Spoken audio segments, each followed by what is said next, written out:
I wanted to say welcome and thank you for all joining us tonight on this beautiful Miami evening. My name is Megan, and I met some of you earlier tonight, but if I did not, I am the Director of Membership and Visitor Services here at Pérez Art Museum Miami, Miami's flagship art museum. I want to thank my many colleagues who made this evening possible, especially our membership team, Alan Mueller and Melissa Diaz, and also our Associate Director of Adult Programs, Anita Bram.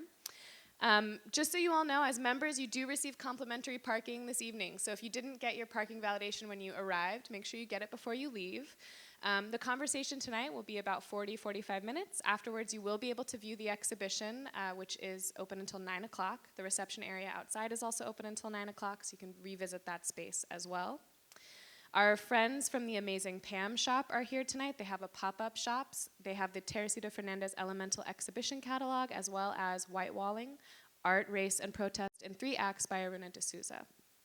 As a member, you save 10% on all items in the PAMM shop, as well as in our Restaurant Verde, and they do have a special menu for the exhibition. All right, so I have a couple of questions. I'm gonna ask you to do a show of hands. Has anyone here been to PAMM before tonight? Okay, most of you. Is anyone visiting for the first time tonight? Awesome, happy to see it. How many of you have been or are members at another museum? You won't be in trouble. Okay, great, supporters. And is anyone for the very first time a museum member joining us tonight? You've never been a member before. Amazing. Okay, round of applause for everyone.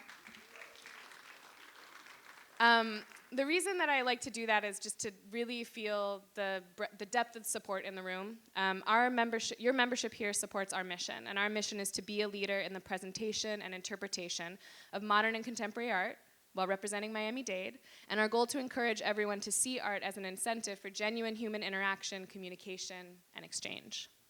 And as members, you have chosen to support that, which I think is really special and really important, and I hope that you all congratulate yourselves and the people sitting next to you on being supporters of the arts this evening, so thank you. Tonight we have 2 extremely special speakers with much more interesting things to say than me, so I will introduce them. It's my pleasure to introduce our 2 special guests, beginning with Aruna D'Souza. Aruna D'Souza writes about modern and contemporary art, intersectional feminism, and other forms of politics and how museums shape our views of each other and the world. Her most recent book, White Walling, Art, Race, and Protest in 3 acts by Badlands Unlimited, was named one of the best art books of 2018 by the New York Times. A round of applause for Aruna.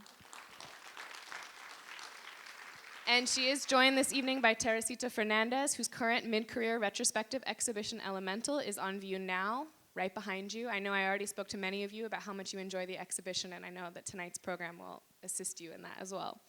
Teresita Fernández is a 2005 MacArthur Foundation Fellow and the recipient of a number of awards, including a 2003 Guggenheim Fellowship and a Louis Comfort Tiffany Biennial Award in 1999. Appointed by President Barack Obama, she was the first Latina to serve on the United States Commission of Fine Arts, a 100-year-old federal panel that advises the President and Congress on national matters of design and aesthetics. Her new public art project, Paradise Parados, will be installed on the rooftop of the Brooklyn Academy of Music's Harvey Theater in 2020. Round of applause for Teresita. Thank you all so much.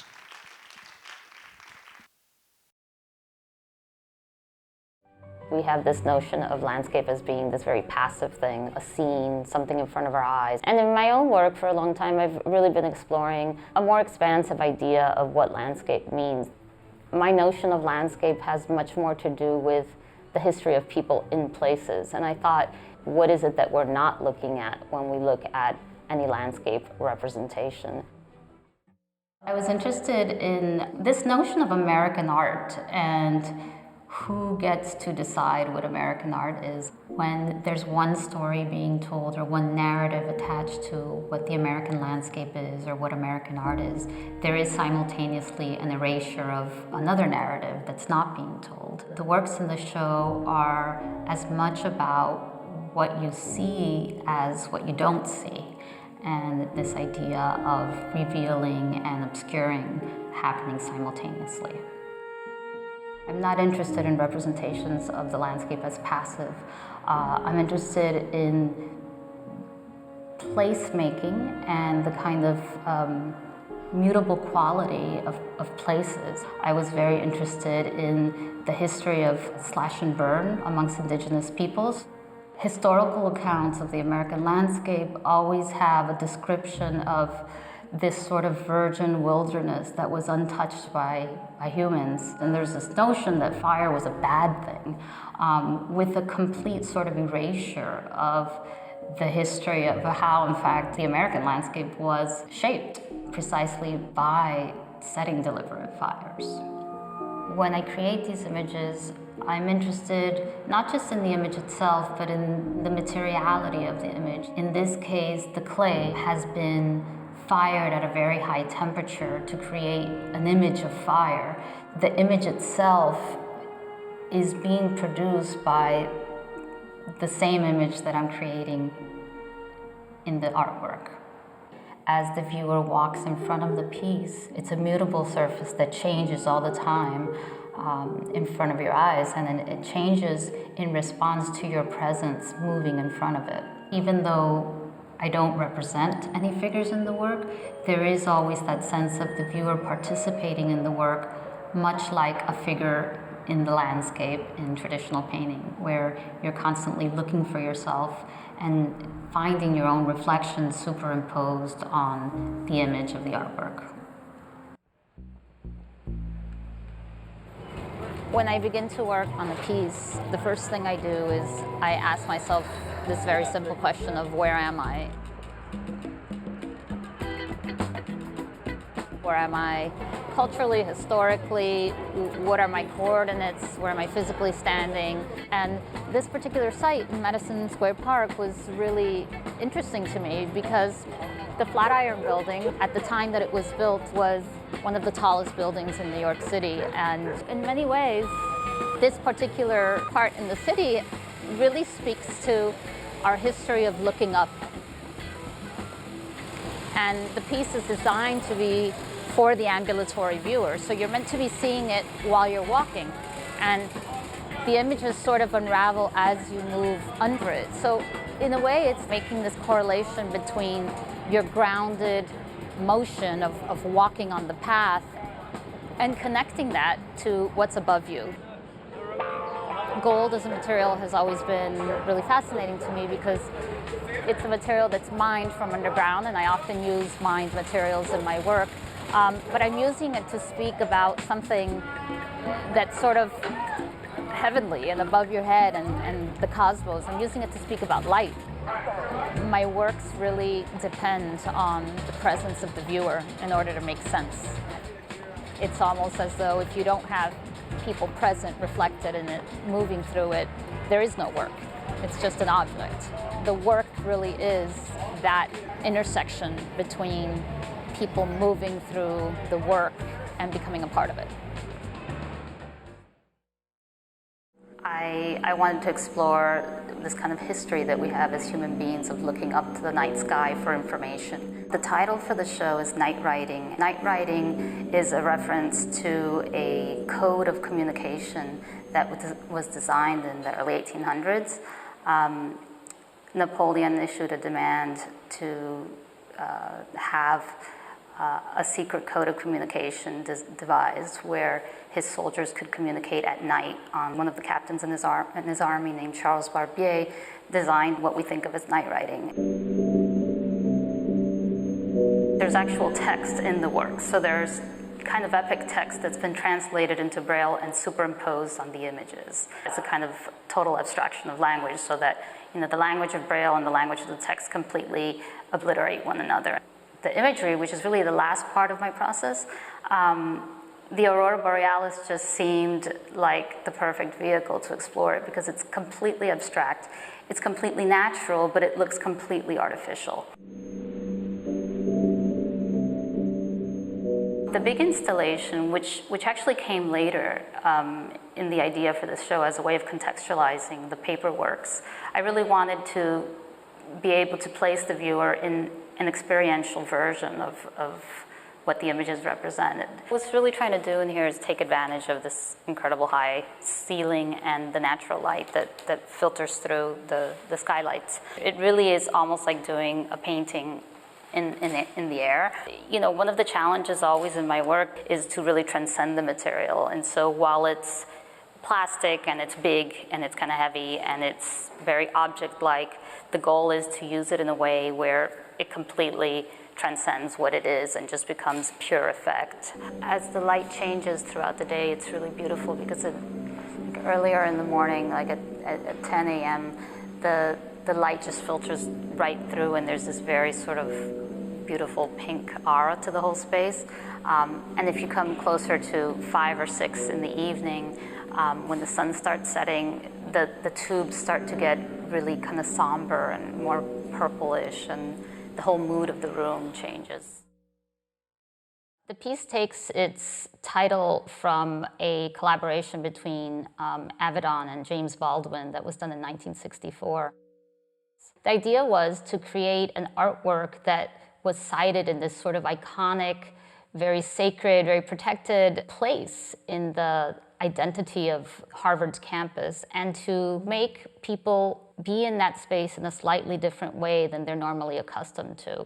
The structure of the piece consists of many concentric circles made out of polycarbonate tube. This physical structure, but also this social structure that's invisible, that's sort of laid over the piece. Layers of concentric engagement, from the private act of an individual to all of the versions of the Harvard community, which of course we know is not one community, but oftentimes a very segregated community. That is my hope for the piece, is that it becomes a site, an actual physical place where we are able to enact and think out loud and have a conversation with one another.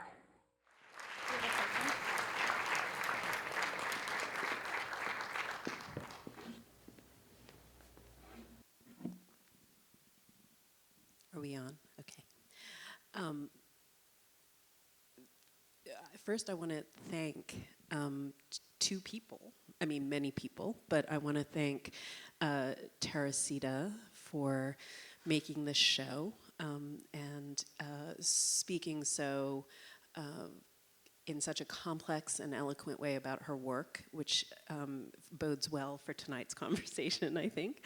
And I want to thank Franklin Lermans for sort of putting the two of us together originally and prompting a kind of ongoing conversation about Teresita's work that's been incredibly enriching for me.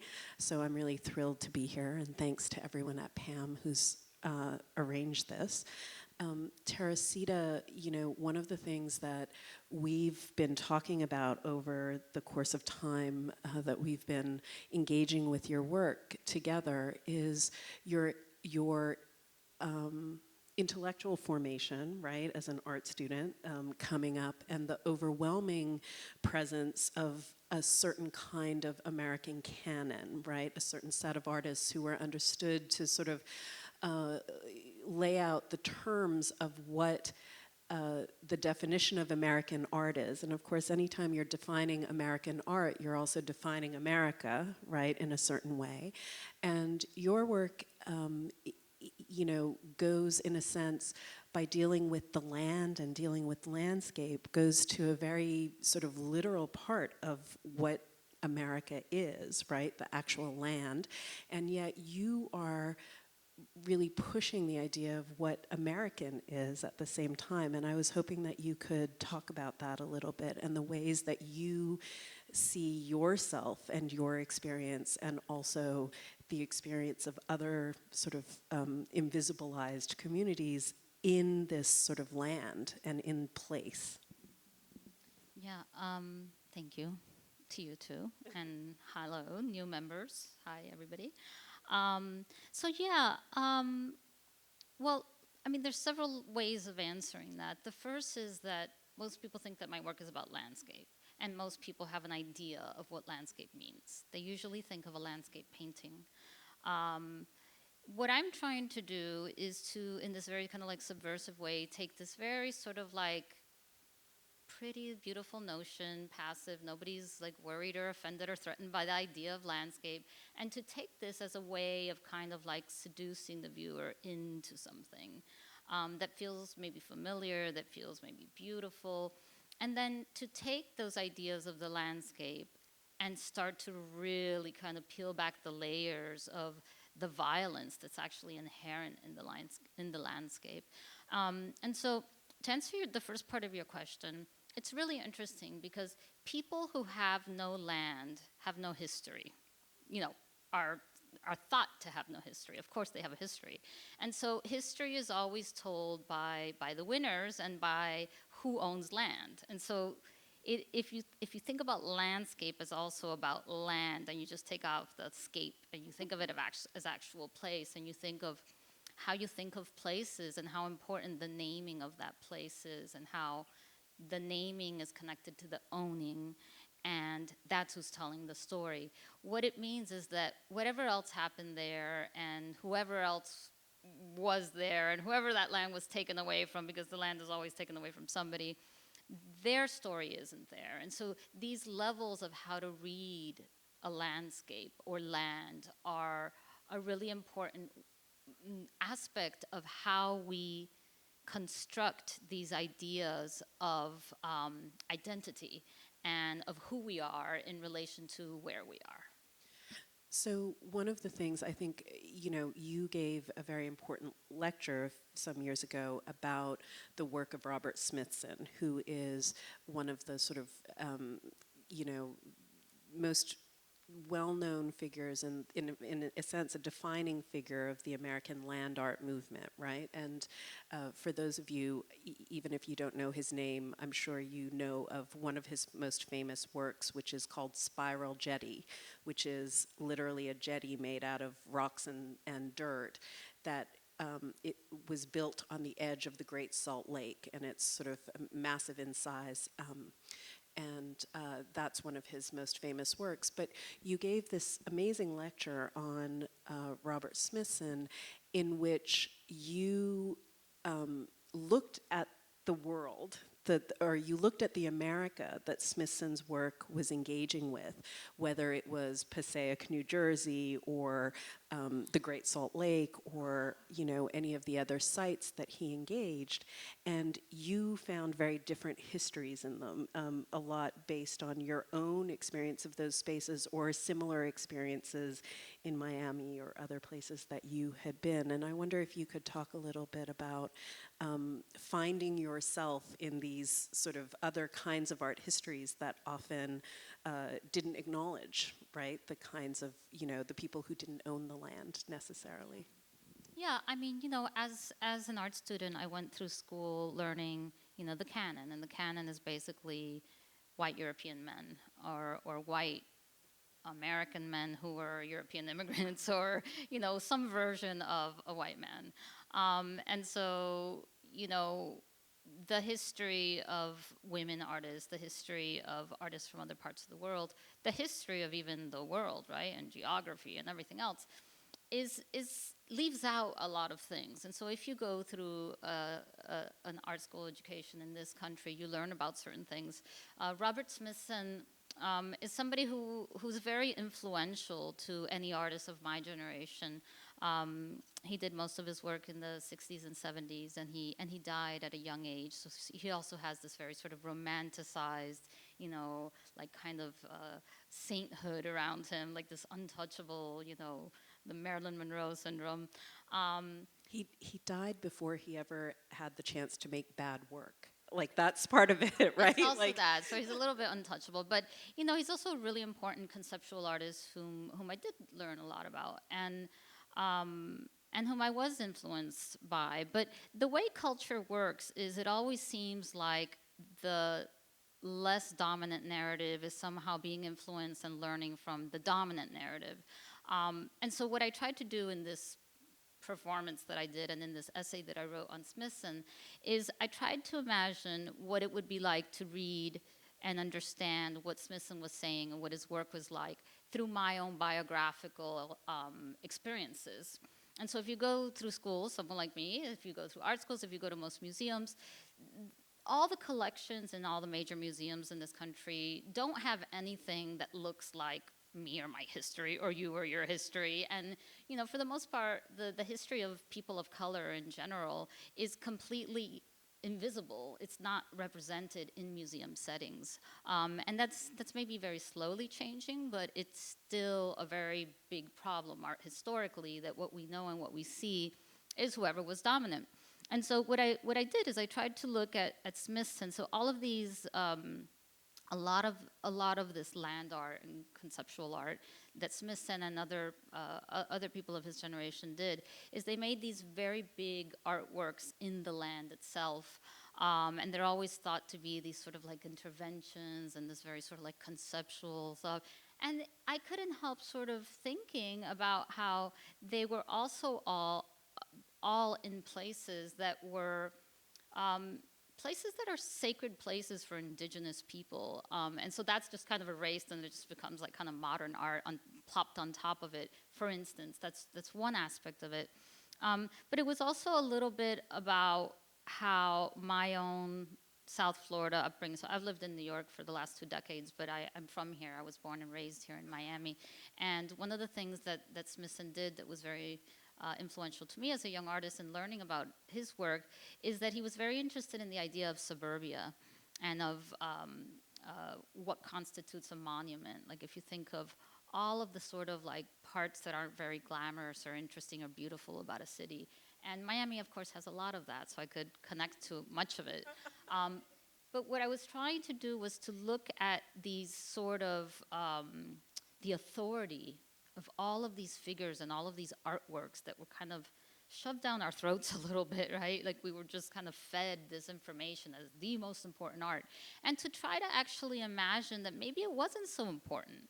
Or maybe, for example, like Smithson's very interesting because on Smithson's bookshelf was Jorge Luis Borges, Mesoamerican art, Mesoamerican artifacts. And so, in fact, Smithson was actually taking and appropriating from a lot of other places, but that's left out of the story. And so what I do in this essay is I try to sort of like think of, well, instead of my work always being seen in relation to Smithson, maybe we'll look at, Smithson's work in relation to me. And so it was like this very sort of haughty kind of perspective, but it was an essay, and essays are meant to be personal, so it worked out.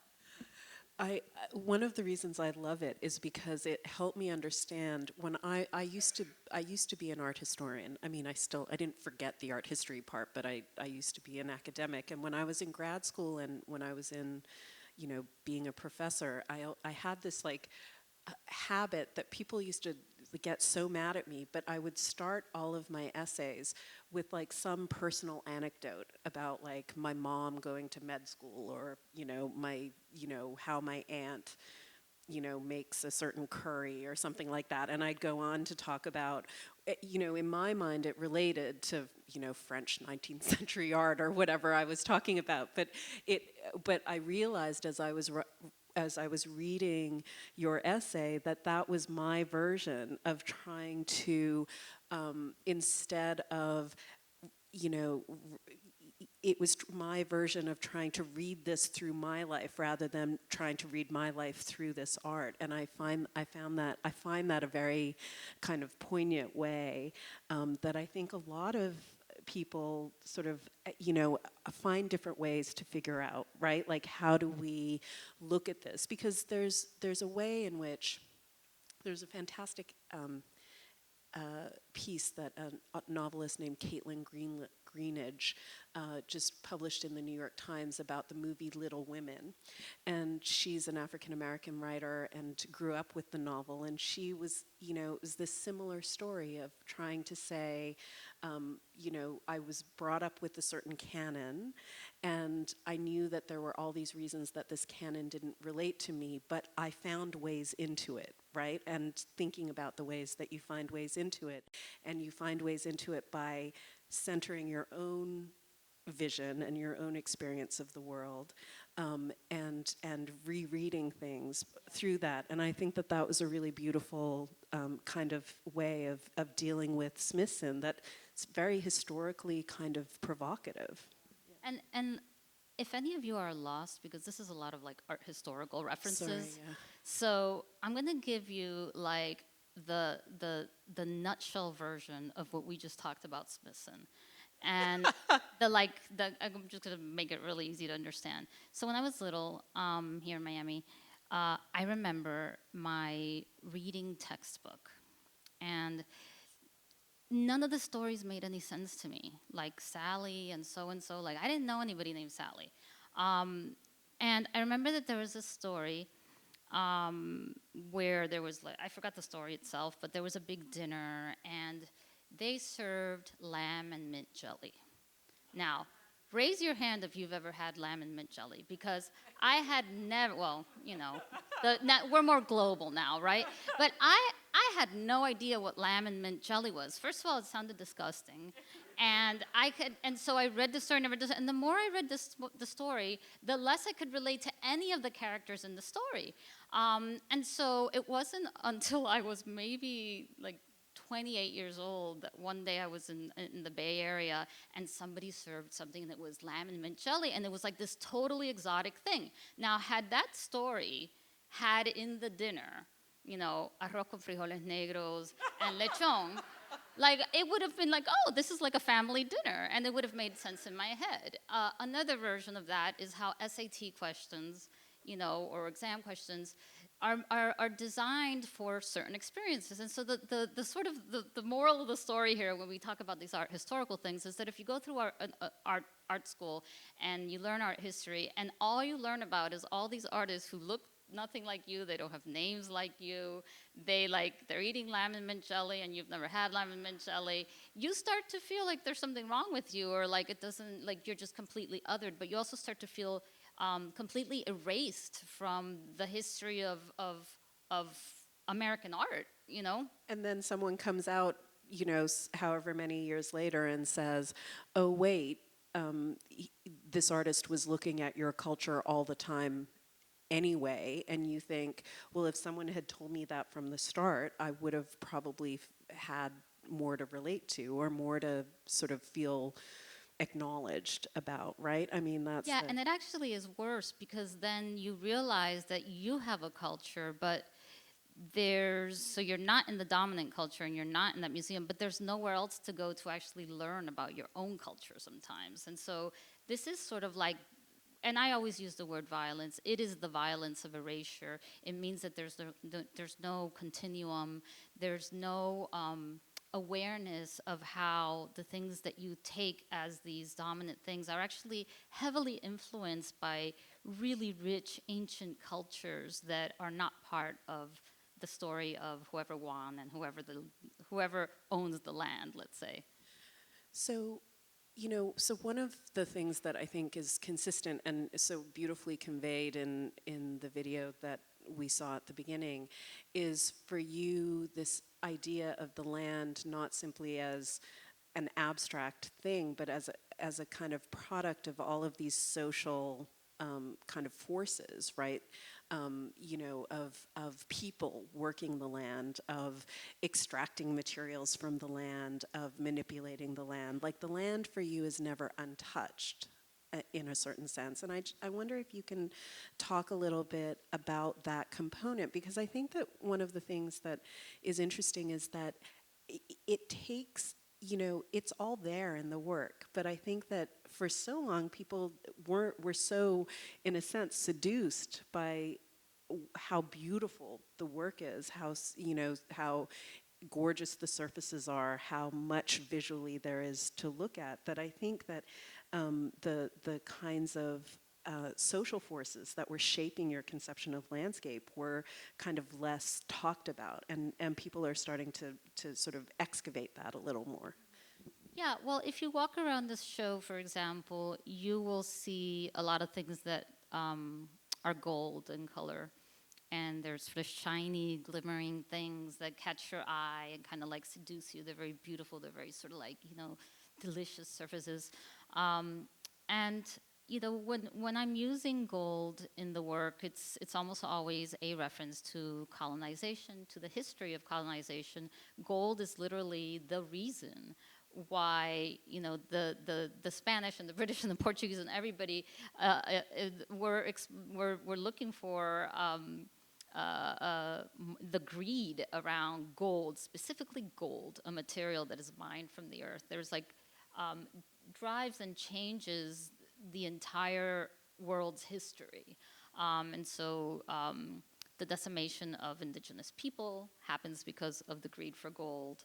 The transatlantic slave trade happens because of the greed for gold. And we're not just talking about colonization, after Columbus. We're talking then about the history of what we now call the United States when we think of the California gold rush, same thing. And so gold as a material is really important to me. And this is just one example. Because gold's always the history of power, and it's the history of oppression, it's the history of domination, it's the history of control, it's the history of the land actually being stripped. It's a history of a lot of things. There are other materials in the show, for example, that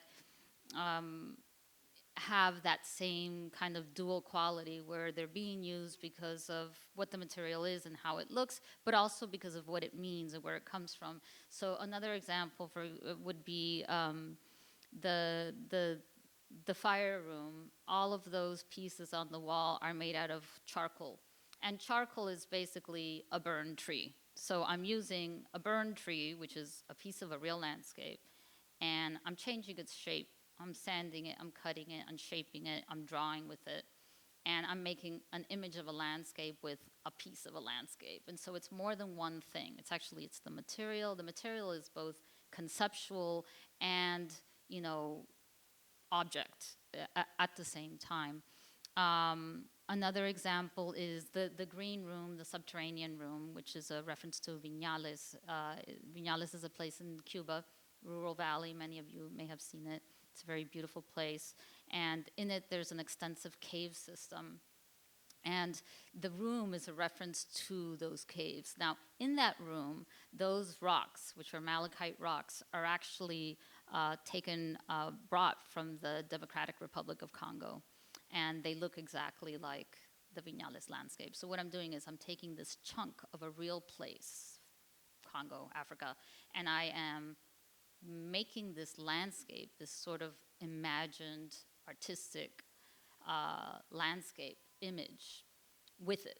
So it's more than one thing at once. And it's something that I like to refer to as stacked landscapes. It's this idea that you're always in more than one place at once.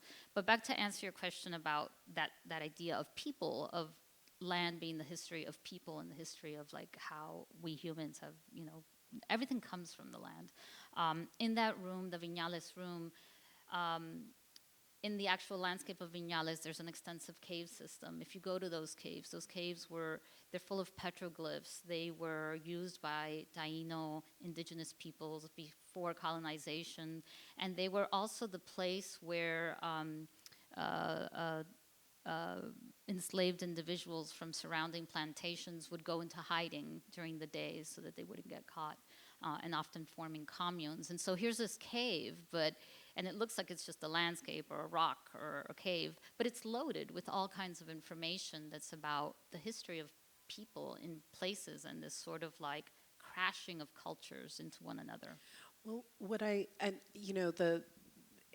there's so many layers to that work in particular, the Viñales work, but one of the things that, is so telling, right, is your choice of where to get the materials, because the Congo is not, Democratic Republic of Congo is not, the choice of getting the materials from there was not simply because it's similar to the materials that you find in Cuba, but it speaks to a kind of movement of people as well, right? A movement of people when they were enslaved, moving from, being moved from Africa to the Caribbean and Cuba in particular. So there's a way in which even these materials that we can talk about them as belonging to places, but they're, in our globalized world, and our world has been globalized for, millennia really, but in our globalized world, every time a material moves, it's because people are moving with it, right? And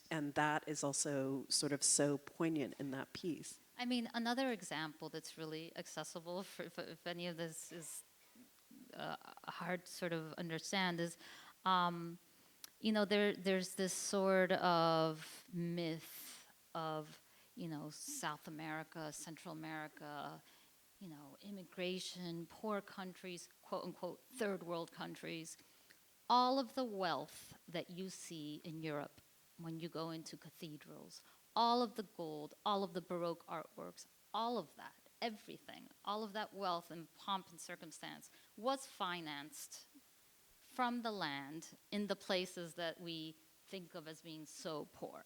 Okay? None of that European wealth would have happened without the stripping of the land in the Americas with free labor from indigenous and African people.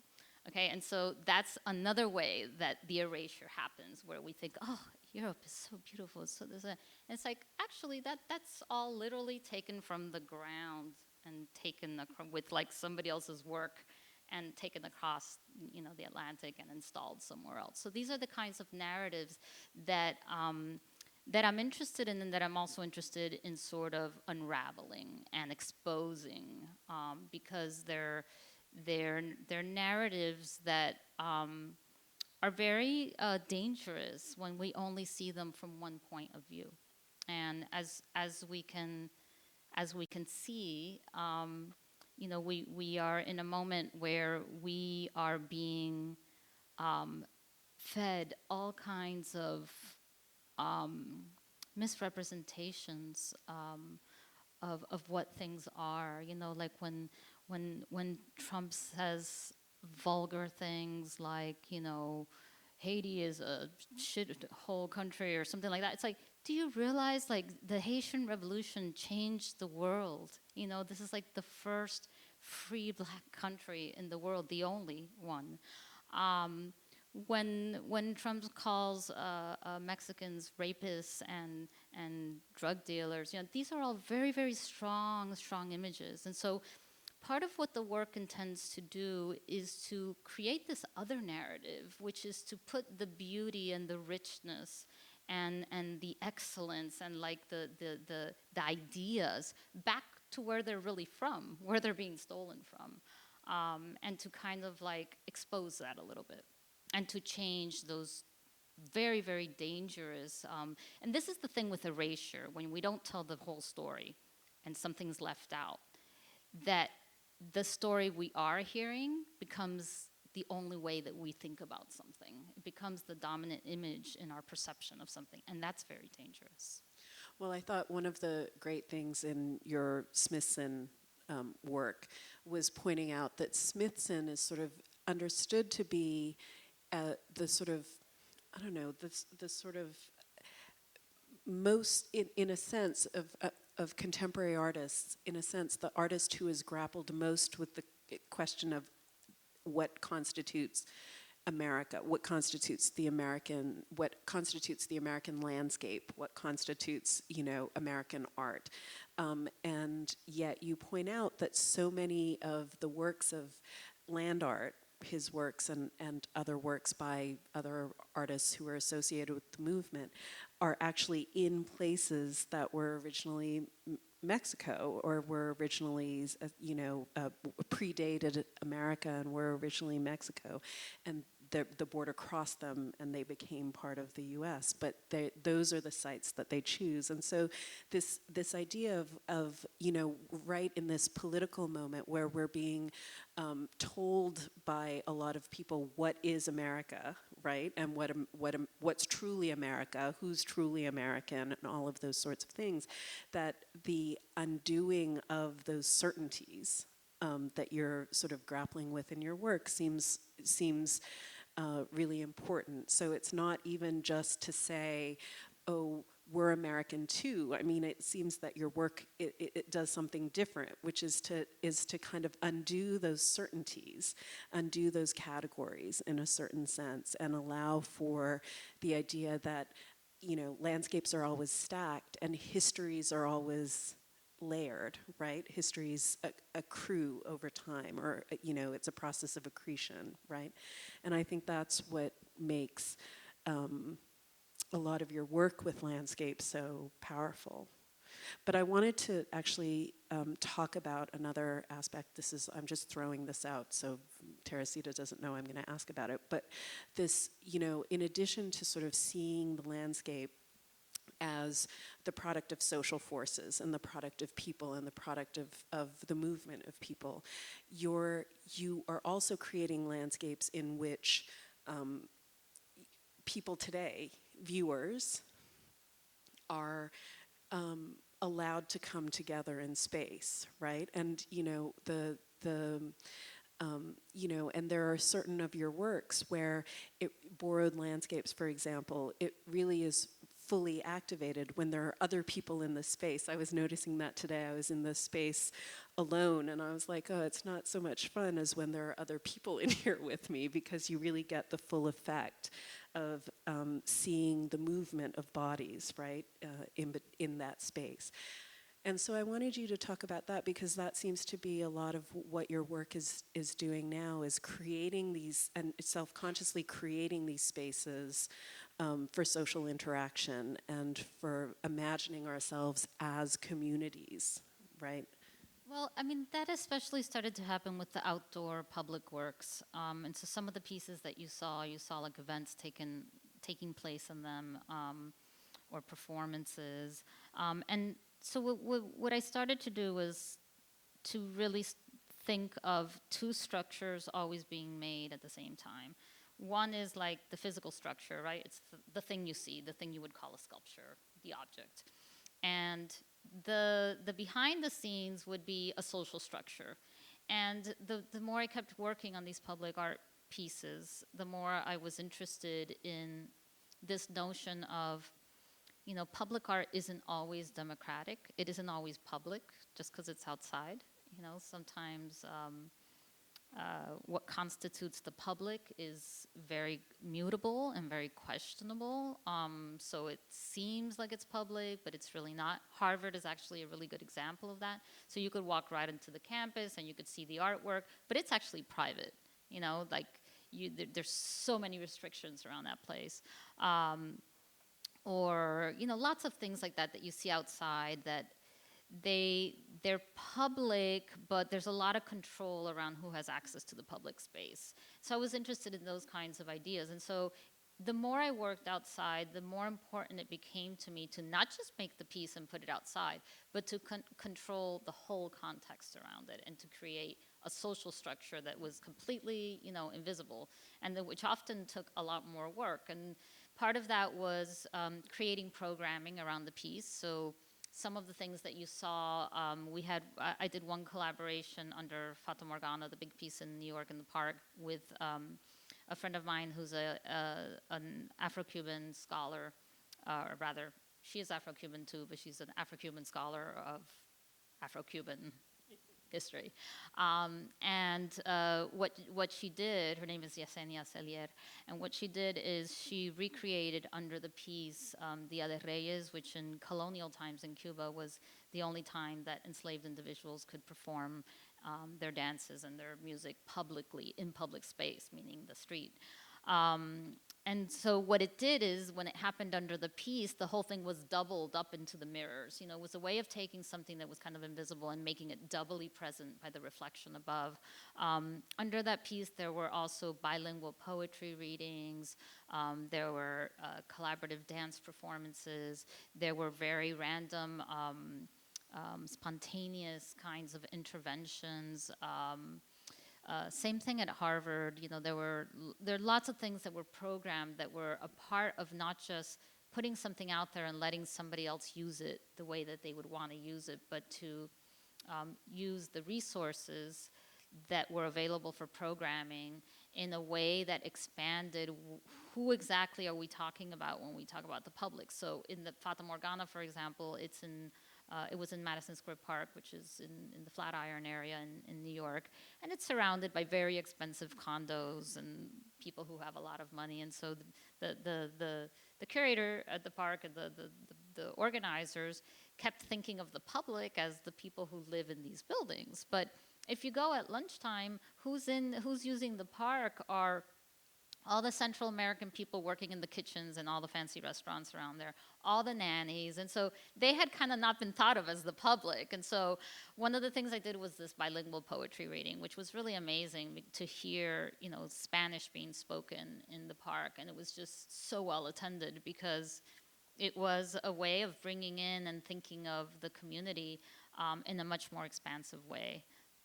Well, this is, it's such a, so my criteria lately for looking at art is I'm interested in looking at art that teaches me how to be less of an asshole in the world. That's my mantra. And so I'm always, so that's the work that I want to think about, and that's the work that I want to look at. And one of the things that's so interesting is that your work, that so much of your work is activated when there are multiple bodies in space, and that you get to see yourself, right? Because you use so many reflective surfaces, you get to see yourself as part of this group. You're aware of yourself as part of, and there's a funny thing, that I think a lot of people who live in big cities probably experience, is that it's very easy to move through space imagining yourself as invisible, and as not as I'm terrible about that, because I move through my life thinking that no one can see me, and of course everyone can see me, and then I'm embarrassed. But there's something with the Madison Square Park piece, but also with other pieces, where you suddenly are aware of not just the piece, not just yourself, but of the people around you. And I think, being forced to imagine ourselves as part of communities, and being forced to imagine ourselves as part of communities that we may not otherwise see ourselves at, right? Like that these aren't like, kind of obvious identifications that we're making. We are literally seeing ourselves as part of a crowd of random people. That's useful, right? There's a usefulness in that. It's in a sense, it's on the bodily level, getting us to understand on a very visceral level, getting ourselves to understand that we're not invisible, and we're not, that we can't just retreat into our individualism, that we have to exist as part of this. Even for this moment of experiencing this art, we're working with each other, right, in order to activate this art. And I think that that's such a beautiful lesson, I think, for what your work often achieves, the public artwork especially. Yeah, I mean, the one thing I would mention about that is that in a lot of the pieces, and by the way, there's an outdoor piece as well, which kind of relates to the piece at the park. It's a big piece that you can walk into. There are lots of moments throughout the show and in lots of the artworks where you can see your own reflection, but it's always distorted. And that's really important. And part of what the work seeks to do is to be a prompt that asks you to kind of find yourself and locate yourself, which also means kind of looking at your own role. It's this idea that it's not like there's good guys and bad guys. It's more about what are the subtleties of how it is that you participate in this society where things are in this messed up way. How is it that you can kind of find yourself? So the distortion is really important too, because it's not a gratuitous gaze. It's not a selfie. It's not like looking in the mirror and admiring yourself. It's like looking in the mirror and sometimes you can't even see your own reflection, like you just see a shadow, or sometimes, you have to kind of move, or the reflection is actually the shape of the thing you're looking at, So that's important too. The disorienting aspect of your own reflection is an important component in the work. So in terms of this idea of wayfinding or finding your place, right? I mean, one of my favorite of Teresita's pieces is a piece that she did at this historic mansion in the Hudson Valley that was the home of Frederick Church, the American 19th century landscape painter. And Frederick Church's house, Olana, has been turned into a kind of museum, and you can go. And he was a collector. He was a traveler, and he would travel through the Caribbean and through Central America, South America. He went to the Near East. And he shopped basically and filled his house with all of his stuff. But you did an amazing thing there. Teresita's installation, you know, one of the rooms, to give you a sense of how it was, you worked with the Cisneros Foundation and their collection of 19th century landscape drawings, and specifically drawings of the Caribbean, right? And so on one side of this room, on one wall, there were landscape drawings. You know, from all over the Caribbean, from this collection, the Cisneros Foundation. Historic collection, 19th century, these are 19th century drawings of kind of, you know, this sort of genre of like explorer draftsmen, right? People who were going to these places and recording what they were seeing in a kind of almost anthropological kind of Going to fashion. discover lands that had not been been discovered. by any human. You know, like the very exotic kind of like, you know, it's like that idea of like, you know, deepest, darkest Africa, or like it's that idea of exploration, which is about like finding it, Yeah, you know, as discovering though it. nothing has happened there, you know. Columbusing, we call it, right? So, and then on the other wall, right? So if you're looking at the landscapes over here, you turn around and there's another wall, and those are filled with drawings, again, largely from the collection, but interspersed with Teresita's own work, of the faces of, you know, these same draftsmen, or sometimes different draftsmen, would do portraits of the sort of types, of the people that they found in these places. So The that it was natives. the natives. So it was a recording of, you know, these ethnic types, and in some cases there were names attached, but in most cases they were sort of anonymous types. But standing in this room was amazing, because suddenly you were aware that you had a choice, right? You could only do one thing, right? You could either look at the landscapes, in which case you couldn't see the people. But you had about 40 eyes at your back. On your back. They were looking at you, but you're looking over there. Or you could turn your back on the landscape and look at the people, right? Look from the point of view of the landscape onto the people. And it was such an amazing kind of, it was such a deceptively simple kind of conceit, because suddenly you were like, okay, what should I be looking at? And what are the implications if I turn my back on all these people and look on the landscape? What are the implications if somehow by focusing on the exoticness of all of these people, I'm forgetting to look at this landscape that they built, right? That they created. So it was so in terms of this idea of placing oneself, I think it was... And this is why images are so powerful, because, you know, here you have these American landscape painters who basically like controlled the view of what you were seeing. And so these representations of Latin America and the Caribbean were always these like pristine landscapes with like a rainbow and a, you know, mountaintop, or like a jungle in Jamaica, and there were never any people in them. So it always is like, you know, like lost, like paradise lost or something, which is like this very sort of exoticized notion that completely strips the human presence out of the landscape. So we have time for maybe a couple of questions from the audience. So if there's anyone who wants to ask Teresita about... I see a hand in the back. I think someone's coming over with a microphone.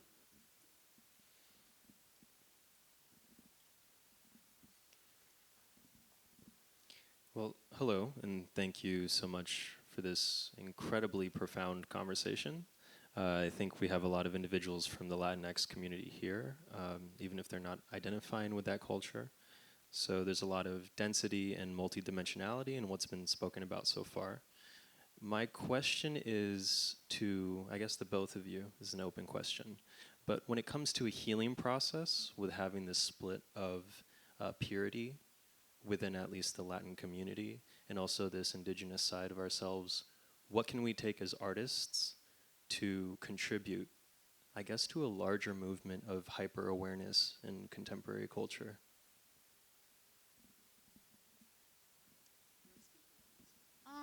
I think that that's a very personal question, and I think that that happens. Not everybody's in the same place.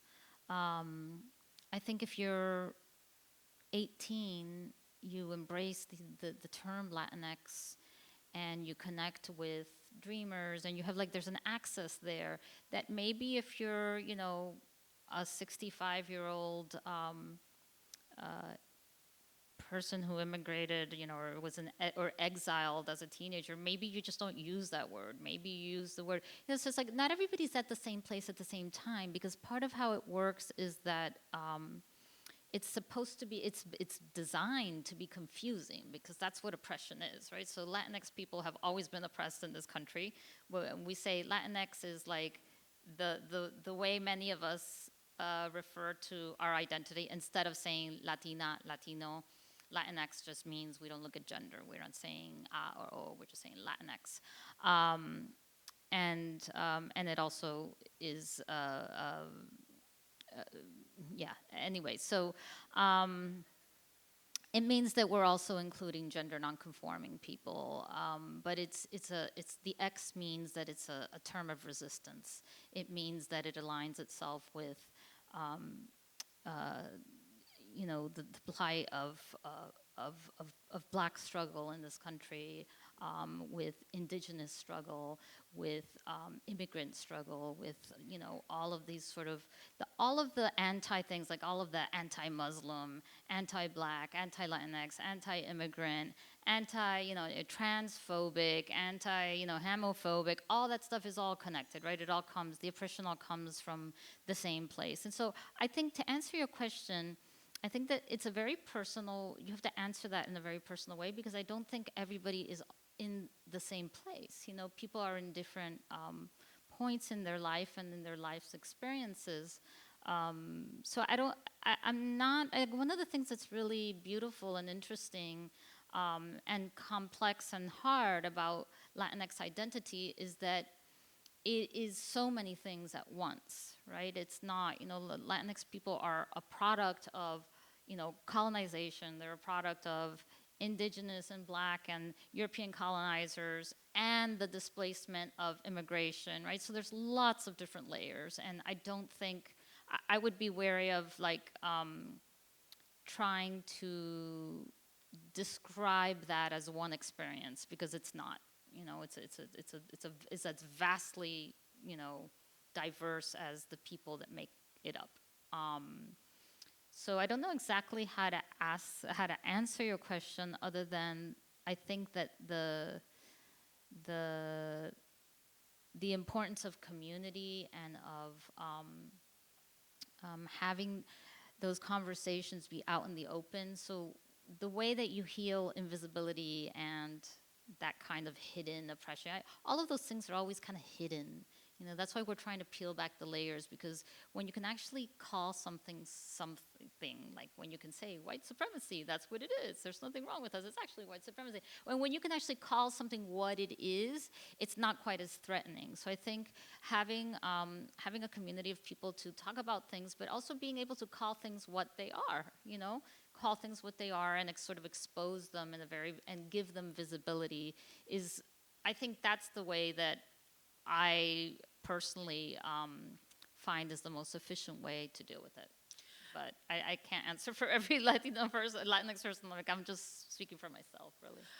So my parents are immigrants from South Asia, and obviously a long history of colonization, but a very different set of very different forms of colonization. So one of the things that become, as you were saying, like one of the things is that these historical forces, there are commonalities, but there are also real specificities, right, to them that make it hard to, sometimes to imagine creating solidarities, right, because the past is so fraught.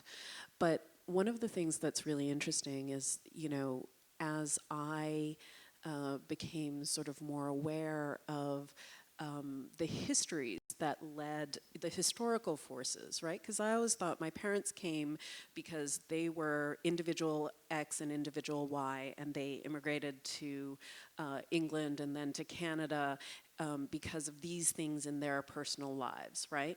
And then when I started understanding, as I got older, when I started reading and understanding that they were part of a wave of people who came around that same time, and that there were historical forces, that they were, whatever their individual experiences, that they were part of, and then started talking to my parents about, like, you know, and their sense then of their personal biographies also intersecting with these larger histories, right? Seeing their own biographies, their own experiences, their parents' experiences, their grandparents' experiences as histories, right? And when, you know, when you grow up in, you know, in colonial India, but also post-colonial India, you're not taught that the history of your ordinary people is history, right? You're taught that history is like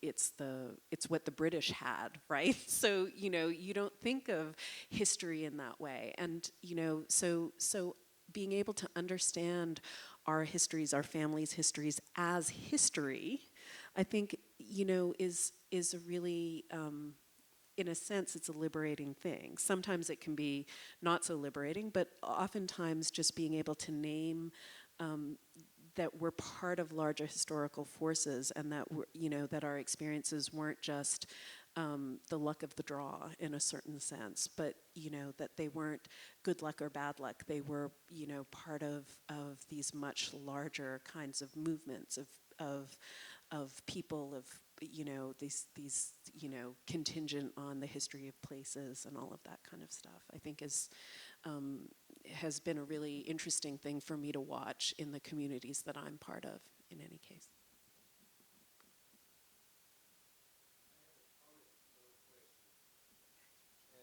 Yeah.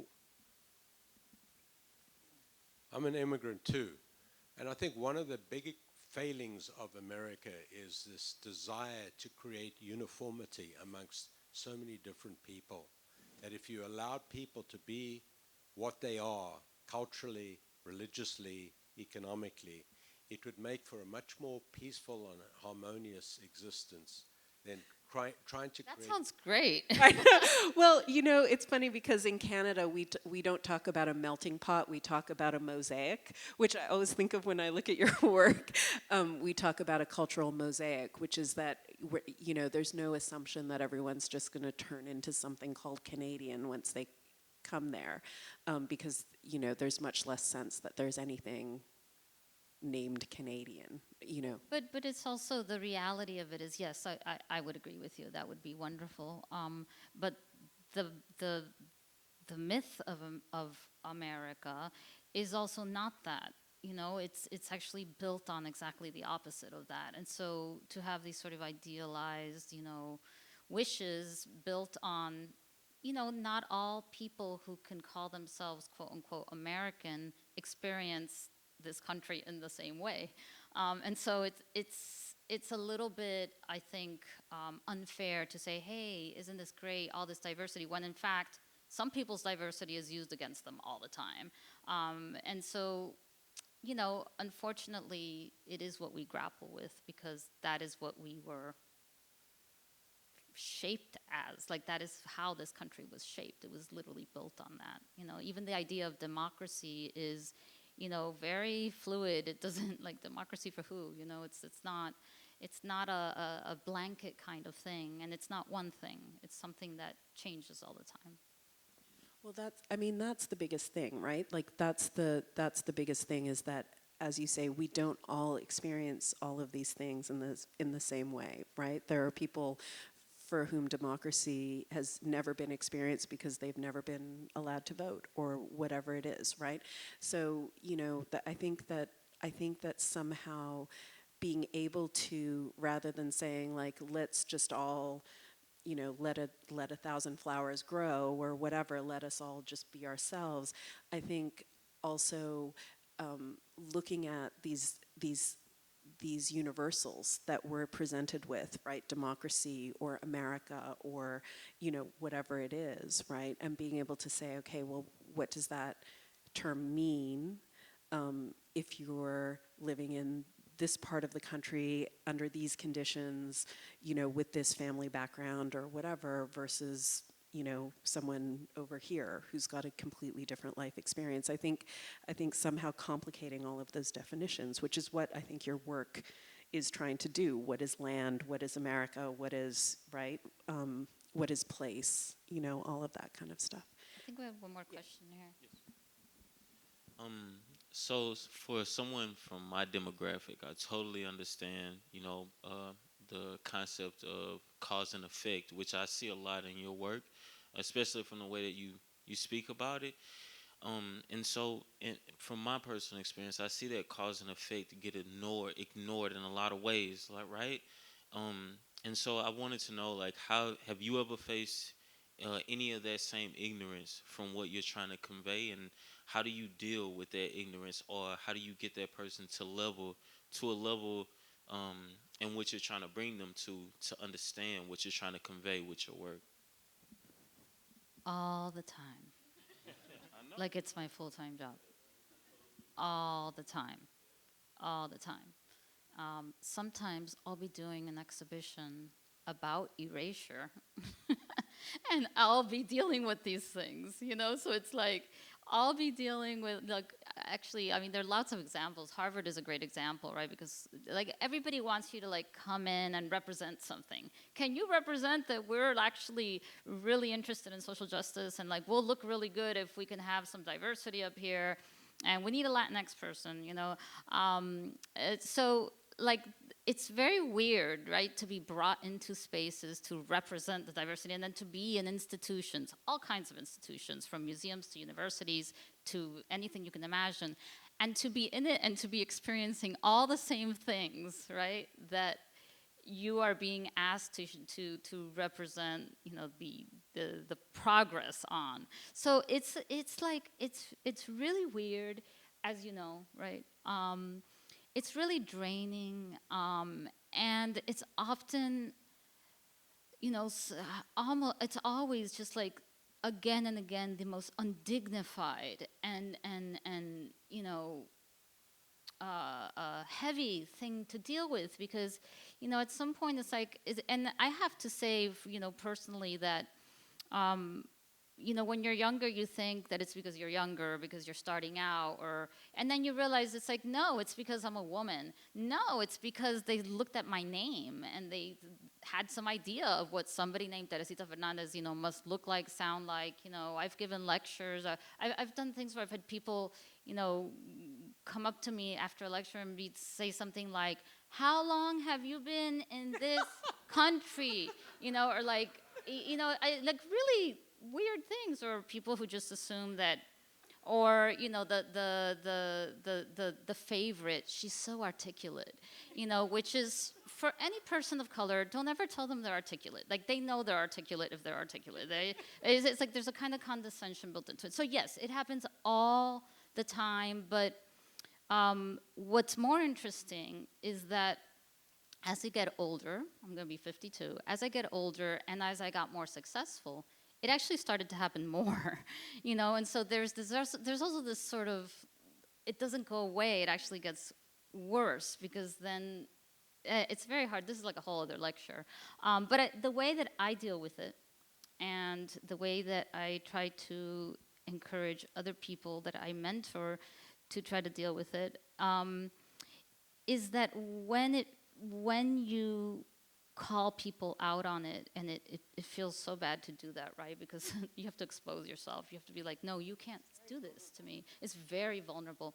When you do it, it feels really bad, but it doesn't feel worse than not calling it out. And so I'm all about making things visible, saying them, calling them what they are, saying, you know, I'm not, and also just saying no, like, I cannot participate in this. And, you know, deciding that you know, sometimes you just give something up just to preserve your own sense of yourself. But it's really exhausting. It's really exhausting. And if anybody in the audience does not know what we're talking about, you have great privilege, and your job is to examine that privilege very closely, because some of us have like 3 jobs, like be an artist, be a citizen, and then deal with like all the like heavy stuff that's not part of your job, that's hard to navigate.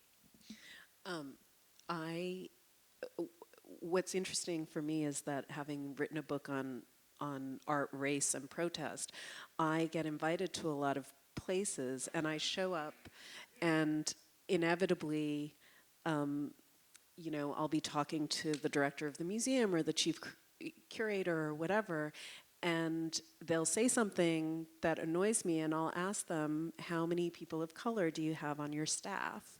And they get really angry at me for asking, and I think, you read my book. What did you think I was going to ask you? And I realized that there's a way in which the reason that I've been invited is so that institutions can inoculate themselves, right? So we've invited you, so therefore we're one of the good guys, right? And therefore we're protecting ourselves from having you ask these questions of us. And luckily, I love being at PAMM because I never have to worry about that question, because PAMM is a leader in American museums for the diversity of their staff at all levels of their museum. So it's always such a pleasure to be here and know that I'm not going to have to turn to Franklin and say, excuse me, Franklin, it's just like, it's so freeing. But I think that that's one of the things is that there's, just as you were talking about with Harvard about being asked to represent diversity, and therefore not, therefore they're surprised when you actually push these questions, I think is really like, it's been so glaringly obvious to me over the past few years that that's like the modus operandi in a certain sense. And it's really, really figuring out how you want to negotiate it is hard. And usually my negotiation tactic is just to blurt out whatever it is in my head at the moment without strategizing it. And, I only get invited to places once.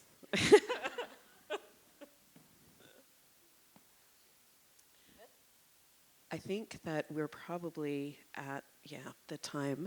But thank you so much. Thank you.